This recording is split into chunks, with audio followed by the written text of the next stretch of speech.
এবং এদেশের জনগণ প্রমাণ করেছিল যে জনগণ তাদের ভোট দিয়ে তাদের ইচ্ছা মতো এদেশের সরকার পরিবর্তন করতে পারে।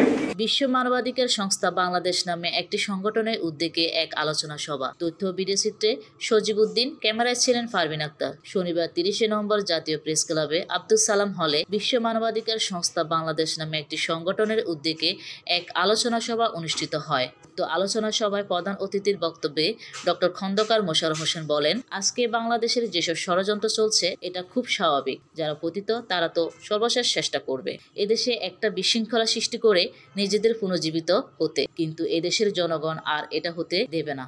জনগণ 5ই আগস্ট রায় দিয়ে ফেলেছে। এখন আমাদের সবাইকে ঐক্যবদ্ধ থাকতে হবে। আমাদের মধ্যে বিভক্তি সৃষ্টি করার জন্য নানান ষড়যন্ত্র করা হচ্ছে। তিনি বলেন, জুলাই আগস্ট আন্দোলনে আমাদের হাজার হাজার নেতাকর্মী গ্রেপ্তার হয়েছে। এই আন্দোলনের ফসল হচ্ছে অন্তর্বর্তীকালীন সরকার। তাদের ক্ষমতা গ্রহণের পর থেকেই বিএনপির পক্ষ থেকে সমর্থন দিয়ে আসছে। আমরা চাই তারা সফল হোক। তিনি আরো বলেন, পতিত স্বৈরাচারী সরকার বাংলাদেশকে ধ্বংস করে দিয়েছে। দেশকে ঠিক করতে হলে সংস্কার করা প্রয়োজন। সব বৈষম্য এই সরকার দূর করতে পারবে এটা আমরা মনে করি না, কিন্তু সংস্কার শুরু করবে, এরপরে জনগণের নির্বাচিত জনগণের সরকার এসে সেটা পূরণ করবে। বিএনপির এই স্থায়ী কমিটির সদস্য বলেন, এই সরকারের দায়িত্ব হচ্ছে নির্বাচনকে অগ্রাধিকার দেওয়া, বিশেষত নির্বাচনের সংস্কার প্রয়োজন। যত দ্রুত সম্ভব সংস্কার করে নির্বাচনী একটা রোডম্যাপ ঘোষণা করে নির্বাচনের দিকে যাওয়া উচিত।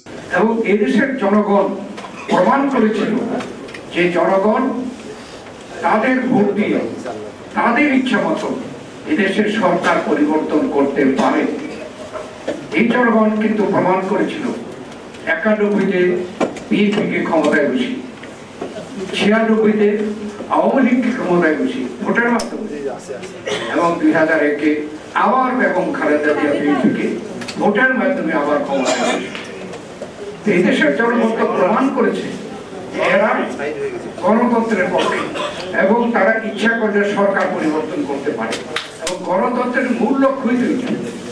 যখন এটা দেখে মানুষ রাজনৈতিক দল, তখন কিন্তু ওই রাজনৈতিক দল স্বেচ্ছাচার, অন্যায়, অত্যাচার, নির্যাতন এবং খুন, দুর্নীতি এতে সাহস পায় না।